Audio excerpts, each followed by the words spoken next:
जय श्री कृष्ण। राधे राधे। प्यारे भक्तगणों, आज मैं आप सभी को सुनाने जा रही हूँ गणेश जी, विष्णु जी और लक्ष्मी जी की कथा। ये कथा है विष्णु जी की विवाह की। प्रेम से बोलिए गणेश महाराज की जय, लक्ष्मी नारायण की जय। अब सुनिए कथा। एक समय की बात है कि विष्णु भगवान का विवाह लक्ष्मी जी के साथ निश्चित हो गया। विवाह की तैयारी होने लगी। सभी देवताओं को निमंत्रण भेजे गए, परंतु गणेश जी को निमंत्रण नहीं दिया गया। कारण जो भी रहा हो, अब भगवान विष्णु की बारात जाने का समय आ गया। सभी देवता अपनी पत्नियों के साथ विवाह समारोह में आए। उन सब ने देखा कि गणेश जी कहीं दिखाई नहीं दे रहे हैं। तब वे आपस में चर्चा करने लगे कि क्या गणेश जी को नहीं न्योता गया है या स्वयं गणेश जी नहीं आए हैं।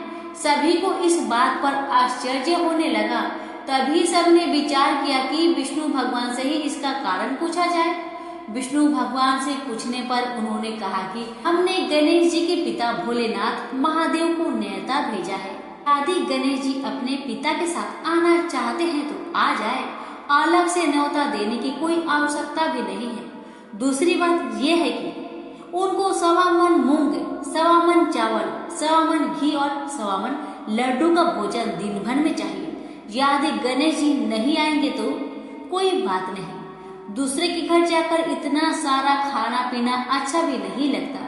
इतनी बात कर ही रहे थे कि किसी एक ने सुझाव दिया, यदि गणेश जी आ भी जाए तो उनको द्वार पर बनाकर बैठा देंगे कि आप घर का ध्यान रखना। आप तो चूहे पर बैठकर धीरे धीरे चलोगे तो बारात से बहुत पीछे रह जाओगे। यह सुझाव भी सबको पसंद आ गया, तो विष्णु भगवान ने भी अपनी सहमति दे दी। होना क्या था, इतने में ही गणेश जी वहां आ पहुंचे और उन्हें समझा बुझाकर घर की रखवाली करने बैठा दिया गया। बारात चल दी। तब नारद जी ने देखा कि गणेश जी तो दरवाजे पर ही बैठे हुए हैं, तो वे गणेश जी के पास गए और रुकने का कारण पूछा। गणेश जी कहने लगे कि विष्णु भगवान ने मेरा बहुत अपमान किया है। नारद जी ने कहा कि आप अपनी मूषक सेना को आगे भेज दीजिए, तो वह रास्ता खोद देगी, जिससे उनके वाहन धरती में धंस जाएगी।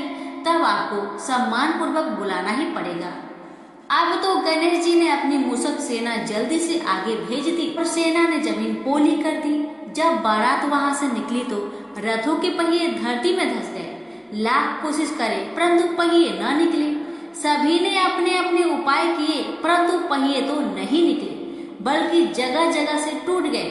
किसी की समझ में नहीं आ रहा था कि अब क्या किया जाए। तब तो नारद जी ने कहा, आप लोगों ने गणेश जी का अपमान करके अच्छा नहीं किया। यदि उन्हें मनाकर लाया जाए तो आपका कार्य सिद्ध हो सकता है और यह संकट टल सकता है। भगवान शंकर ने अपने दूत नंदी को भेजा और वे गणेश जी को लेकर आए। गणेश जी का आदर सम्मान के साथ पूजन किया। तब कहीं रथ के पहिए निकले। अब रथ के पहिए निकल तो गए, परंतु वह टूट फूट गए थे। उन्हें सुधारेगा कौन? पास के खेत में खाती काम कर रहा था, उसे बुलाया गया। खाती अपना कार्य करने से पहले श्री गणेशाय नमः कहकर गणेश जी की वंदना मन ही मन करने लगा। देखते ही देखते खाती ने सभी पहियों को ठीक कर दिया। तब खाती कहने लगा कि देवताओं, आपने सर्वप्रथम गणेश जी को नहीं मनाया होगा और न ही उनका पूजन किया होगा, इसलिए तो आपके साथ यह संकट आया है। हम तो मूर्ख अज्ञानी हैं, फिर भी पहले गणेश जी को पूजते हैं, उनका ध्यान करते हैं। आप लोग तो देवतागण हैं, फिर भी आप गणेश जी को कैसे भूल गए? अब आप लोग भगवान श्री गणेश जी की जय बोलकर जाए तो आपके सब काम बन जाएंगे और कोई संकट भी नहीं आएगा। ऐसा कहते हुए बारात वहां से चल दी और विष्णु भगवान का लक्ष्मी जी के साथ विवाह संपन्न करा के सभी सकुशल घर लौट आए। हे गणेश जी महाराज, आपने विष्णु को जैसे कारज सरियो, ऐसा कारज सबका सिद्ध कर जो। बोलो गजानन भगवान की जय।